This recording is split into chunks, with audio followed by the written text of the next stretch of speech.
অবশেষে হাজিরামপাড়ায় আসলাম। আপনার পালংখিয়ং পাড়া থেকে সকাল 5টায় বেরোইছে। বেরোয় এখানে একটা আছে, পাহাড় আছে। এই পাহাড়ে এখানে আস্তে আস্তে 50 মিনিট লাগছে। তো আপনার 5টা 50 পাচ্ছে।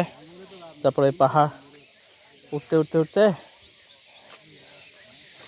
আপনার 7টা 10 বাজছে। প্রায় 1 ঘন্টাই লাগছে, 1 ঘন্টা লাগছে। এই আপনার ওয়েদার আপনার 48 ডিগ্রি 49 ডিগ্রি সেলসিয়াস ফিল চলে, তো দেখাচ্ছে 38 39 ডিগ্রি সেলসিয়াস, কিন্তু ফিল দেখাচ্ছে আপনার 38 ডিগ্রি সেলসিয়াস ফিল দেখাচ্ছে, দেখাচ্ছে, কিন্তু ফিল হচ্ছে 49 ডিগ্রি সেলসিয়াস। তার উপর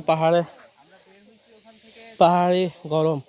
ভাই যারা বুঝে পাহাড়ি গরম কি আসলে গরম, এটা পুরো একটা নিষ্ঠুর গরম। আমরা হয়তো ঢাকায় থাকি, শহরে থাকি, আমরা কি জানি ছায়া পাই। পাহাড়ে গাছগুছালি আছে, কিছু রাস্তায় গাছগুছালি নাই। তো ওই রাস্তা দিয়ে হাঁটলে মানে মানবতা চলে যায়, মানে এত নিষ্ঠুর। এখানে এই রাস্তা একটা আছে হাজিরামপাড়া থেকে। এর আগে একটা এই পাড়া আছে, ওইখান থেকে হাজিরামপাড়া উঠে ওইখান থেকে নামতে নামতে পড়ে রাস্তাটা, মানে কোনো গাছ নাই।